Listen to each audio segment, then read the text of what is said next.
Welcome to my channel. This is JC Rock and Metal Reviews. My name is John.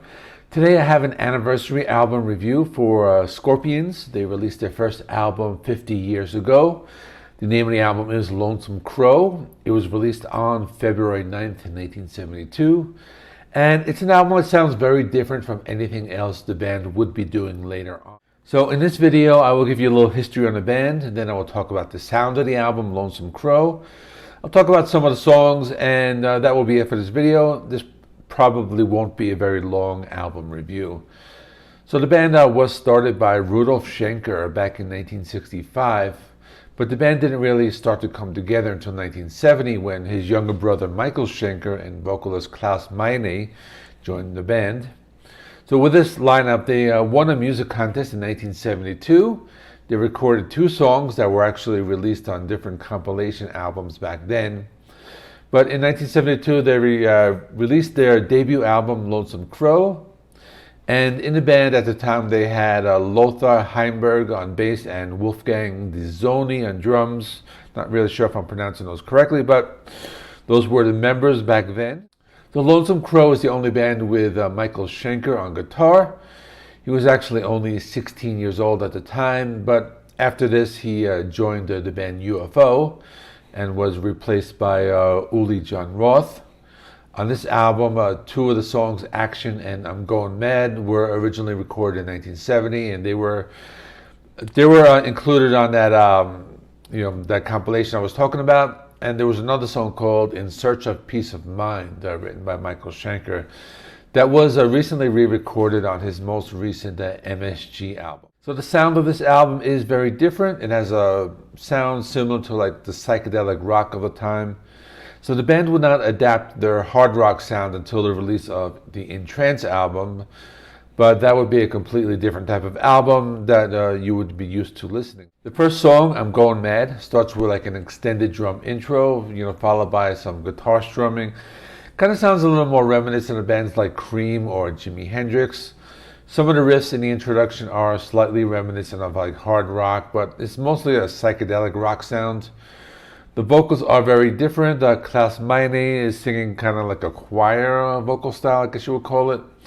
The song has an extended guitar solo in the intro, and the songs have many like guitar solos like sprinkled throughout the song. The next song is called It All Depends. This continues with that psychedelic rock sound. The vocals are reminiscent of that late 60s psychedelic rock. The bass guitar can be heard very well in the song and includes a lot of like short guitar solos throughout. The next song is called Leave Me. This one's very reminiscent of that like space rock that was popular at the time. It's a slow building song, has backing vocals and these futuristic style guitar riffs. The song includes like this like Jimi Hendrix style guitar solo in the middle of the song as well. The next song is the Michael Schenker song called In Search of Peace of Mind. This one begins with a short guitar solo followed by some acoustic guitar, some soft folk rock singing. The song has like a short acoustic guitar solo in the beginning of it. After about like 3 minutes, the song goes into like a short silence.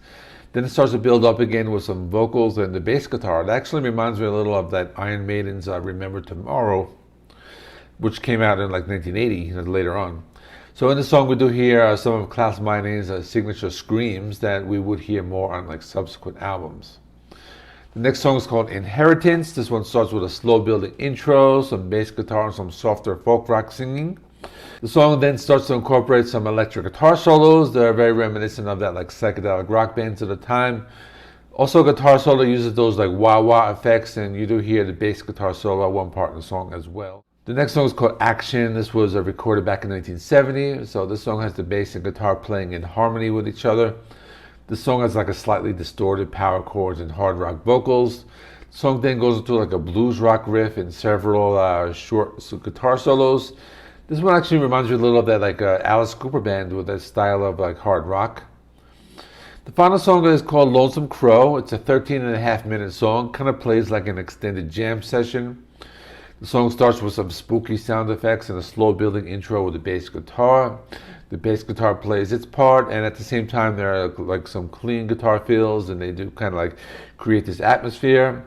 The song then goes into more of like a hard rock sound with some distorted guitar riffs. So at this point in the song, the rhythm gets faster and there are like few guitar and bass solos. So The song basically plays, like I said, an extended jam session and goes through lots of peaks and valleys during its like 13.5 minute runtime.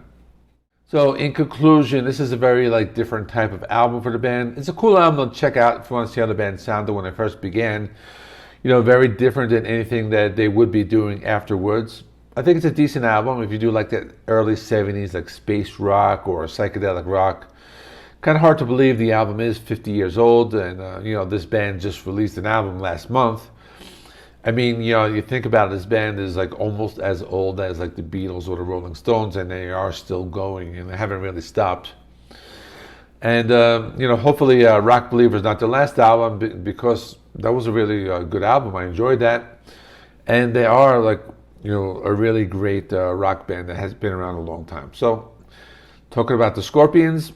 That's all. Weekend is approaching. I will be doing some new releases. I'll be doing the new albums by Sabaton, Crowbar, and Warrior Soul are releasing something again.